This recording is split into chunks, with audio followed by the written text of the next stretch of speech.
Pemirsa Intens Investigasi. Konflik antara Ruben Onsu dan mantan istrinya, Sarwendah, terkait hak asuh anak kembali memanas.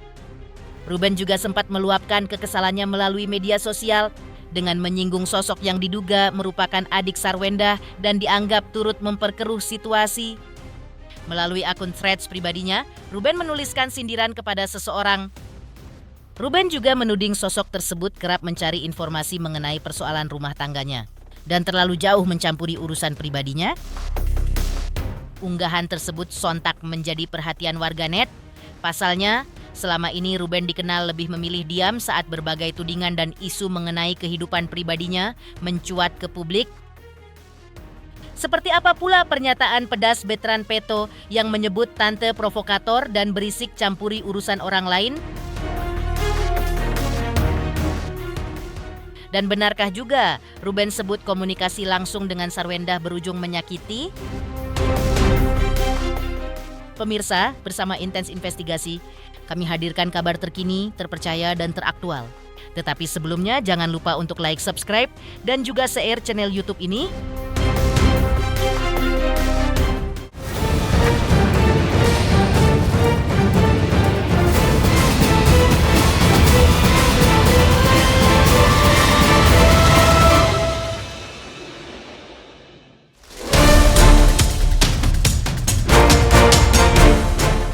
Penuh kejutan, Ruben Onsu tiba-tiba mengunggah postingan soal rezeki yang pernah membantu, namun kini terlupakan.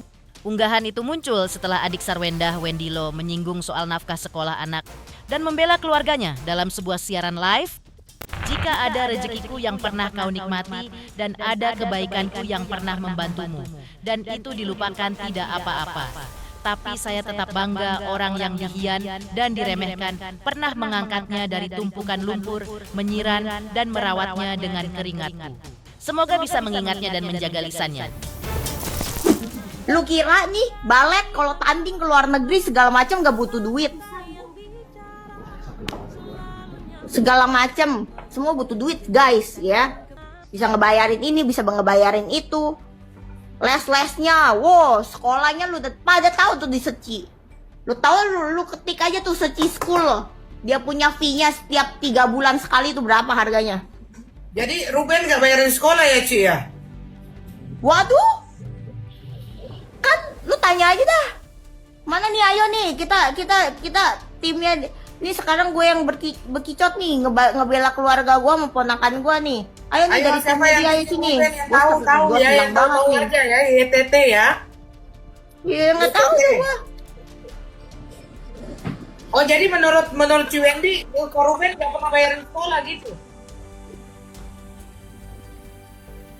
Udah jangan kompor kayak gitu Ci. Turunin lagi ya.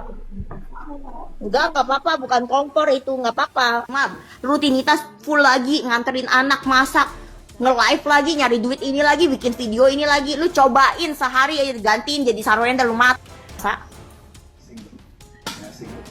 Dia juga single mom guys, ya. Mau dia bekerja sama siapa kek, mau dia mau ngapain kek, ya urusan dia. Konflik pun kian panas saat kuasa hukum Ruben Onsu, Minola Sebayang, mempertanyakan kejelasan keinginan cerai baik-baik antara Ruben dan Sarwendah. Ia menyinggung adanya kesepakatan dalam Akta 39 yang mengatur soal pengasuhan anak, termasuk hak Ruben untuk bertemu anak-anaknya 3 kali dalam seminggu. Beberapa kali diberitakan kan ini berawal dari Ruben itu mengalami kesulitan ya untuk bertemu dengan anaknya ya, untuk berkumpul dengan anaknya layaknya seorang ayah dan anak. Dan setelah perceraian ada Akta 39 kesepakatan bersama antara Ruben dan istrinya itu, mantan istrinya SIS itu kan ada kesepakatan bahwa mengenai masalah anak itu ada 2-3 hari anak itu akan berkumpul bersama Ruben dalam seminggu. Ini yang dari awal perceraian belum terrealisasi hingga hari ini. Itu adalah hak dari Ruben. Nah, sementara Ruben sejak mulai dari perceraian itu kan tetap komitmen ya untuk memenuhi apa yang menjadi isi perjanjian. Di antaranya sebenarnya kan diatur tentang uang pemeliharaan dan pendidikan anak. Tapi yang diberikan Ruben itu sesuai dengan apa yang dimintakan oleh S itu tiap bulannya kan melebihi apa yang seharusnya kalau menurut Ruben.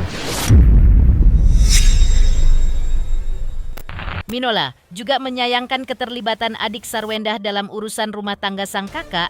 Minola menilai secara etika masalah rumah tangga, baik itu masih dalam ikatan suami istri ataupun sudah bercerai, sebaiknya tidak ikut dicampuri saudara kandung. Karena itu berarti bisa saja mereka tidak memahami isi perjanjian Akta 39 secara utuh. Heran gitu loh, ya kenapa mesti sekarang setelah perceraian kok saling sindir gitu loh? Kenapa nggak pada waktu proses perceraian itu artinya mereka bersuara, mereka speak up gitu loh? Ini kan tidak gitu loh. Pada waktu proses perceraian itu semuanya berjalan dengan baik, ya semuanya dijalani dengan baik, bahkan sudah dikuensi daripada perceraian itu tentang anak bagaimana, tentang aset bagaimana itu sudah diatur semua kok. Kenapa kok mesti sekarang saling sindir gitu loh? Kenapa sekarang kok malahan artinya mengungkit hal-hal yang seharusnya tidak perlu diungkit? Karena semua sudah diatur kok, ada buku panduannya yaitu Akta Pahami, ya harusnya rekonvensi kan begitu ya. Tapi kan ini tidak ada masalah apapun, semuanya berjalan dengan baik. Dan kemudian Tidak berhenti sampai di situ saja, Minola juga menyebut bahwa aksi saling sindir bukan berasal dari Ruben maupun Bertrand Peto. Ia menegaskan langkah Bertrand hanya sebatas menengahi dan mengingatkan agar pihak lain tidak ikut campur atau memperkeruh suasana sehingga keadaan menjadi kian panas dan jauh dari kata damai. ya benar dong. Kan artinya kan kalau misalnya Bertrand itu bilang hus berisik, artinya kan yang menjadi inisiatif untuk ikut campur dan ngomong-ngomong di media sosial dan sindir-sindir kan bukan dari Ruben, bukan juga dari Bertrand. Bertrand ini hanya ingin menengahi, hanya ingin mengingatkan, jangan berisik, jangan ikut campur, kan begitu. Menepikan aksi Ruben yang singgung tentang rezeki, usai disindir adik Sarwendah. Lantas, seperti apa pula pernyataan pedas Bertrand Peto yang menyebut tante provokator dan berisik campuri urusan orang lain?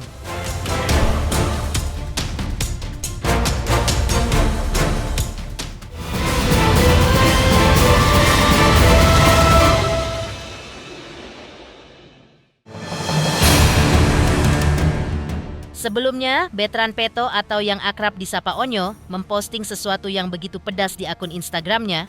Remaja penggila olahraga sepak bola ini menuliskan tentang sosok tante yang acap ikut campur urusan orang tuanya. Berisik tante ikut campur terus urusan orang lain, manusia provokator. Sentil Bertrand Peto secara terang-terangan. Lantas apa maksud postingan Onyo tersebut?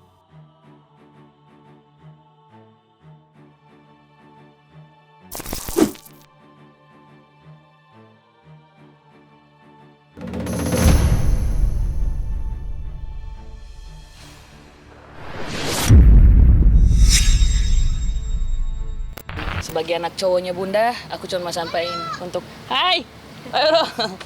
Untuk sebagai anak cowok, ya mungkin ini banyak yang suka atau nggak suka, aku cuma menyampaikan dari hatiku.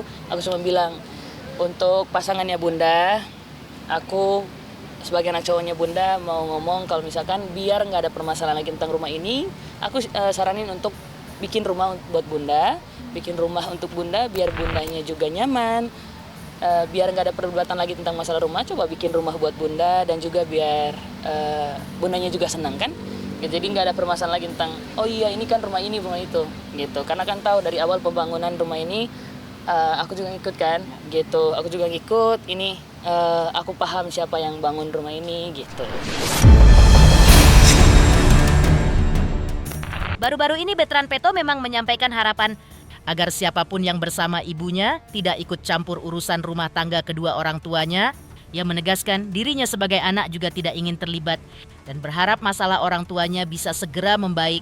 Ia juga mengingatkan agar tidak ada saudara atau pihak lain yang ikut mencampuri. Semoga bisa kelar ini permasalahannya, dan juga balik lagi jangan ikut campur, maupun itu saudara kandung atau apapun jangan ikut campur, karena aku tahu aku bukan anak kandungnya bunda, aku juga bukan anak kandungnya ayah, tapi aku sebagai anak yang udah tahu kisah cinta orang tuaku, aku cuman mensupport mereka untuk hal yang baik. Aku nggak ikut campur untuk permasalahan rumah tangganya mereka. Aku tahu situasinya kayak gimana, tapi aku nggak mau ikut campur terlalu banyak. Aku cuma bilang jangan ikut campur untuk permasalahan orang tuaku. Dari pernyataan pedas Betran Peto yang menyebut tante provokator dan berisik campuri urusan orang lain, lantas benarkah Ruben sebut komunikasi langsung dengan Sarwendah berujung menyakiti?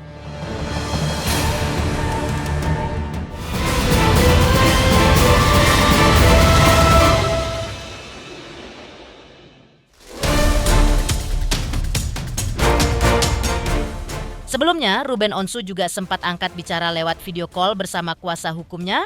Ayah 3 anak ini menjelaskan alasan komunikasi harus melalui pengacara. Karena menurutnya, komunikasi langsung lewat WhatsApp dengan Sarwendah justru sering berujung kurang baik dan saling menyakiti. Malam, Ben. Malam, Bang. Sudah Abang klarifikasi semuanya, sudah Abang sampaikan bagaimana kita dijolimin, apa yang menjadi perjuangan kita.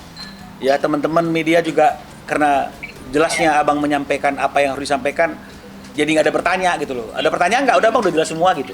Ya, cuma teman-teman ini kangen, teman-teman ini rindu untuk melihat wajah Ruben. Ya, jadi silakan teman-teman. Sehat Ruben, sehat kok. Sehat, alhamdulillah, terima kasih banyak.